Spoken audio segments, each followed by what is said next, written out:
Uhlaleleni ungangeni kule channel ephethe indaba eshisayo. Igama lami nguVusi Mavusana kwi-channel ehamba phambili umkhanya kude TV. Bafowethu inkulu indaba lapha nawe ngani zakwethu. Ushaya phansi ngonyawo umfundise laphana ey'nkundleni zokuxhumana kade enza ividiyo laphana ethi izintabani angeke zilibone izulu laphana abantu abaphila nokuthandana ngobulili obufanayo.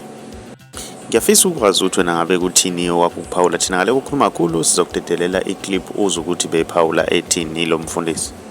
Izodwa ukuthi uma izintabani zingaphenduki ezulwini angeke zize zilibeke nomileke lapho uyabona ke lapho ngifika enkantolo ngifike ngibatshele nasenkantolo ukuthi yimi ukunene Mtimando nezinto zakhe Mtimando afodayo ngithi izintabane azilubeke ezulwini.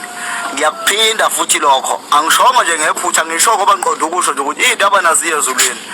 Ukuthi ke bangisabisa ngokungibopha kade ngibona nama inbox la abebangisabisa ukungishaya anyway ke hayi ngaqhathwa mina ngisabe insizwa nje ngiyangisabi noma ngabe isintombazana noma ngabe yini angihlangana nalokho but nje izintabane zona hayi bafana bomlungu azilibhade ezulwini zithanda singathandi and siyangixaka siyangena asinandaba nalelo zulu kanjani ukomentelani pho uma ungenandaba nezulu why ukomenta if awunandaba nezulu ukomenta kanjani uma ungenandaba nezulu for the fact that i-comment yakhe ingenile la ezulwini awuyi izintabane seziyachanasa zehla ziyenyuka la. Usho kanjalo ke umfundisi lapha nawe ngani zakwethu. Ngiyacela ukuthi wenze okulungile ke lapha nawe ke ucindezela subscribe ucinzene bell ukuze uzothola ama notification njalo masiposta ivideo entsha.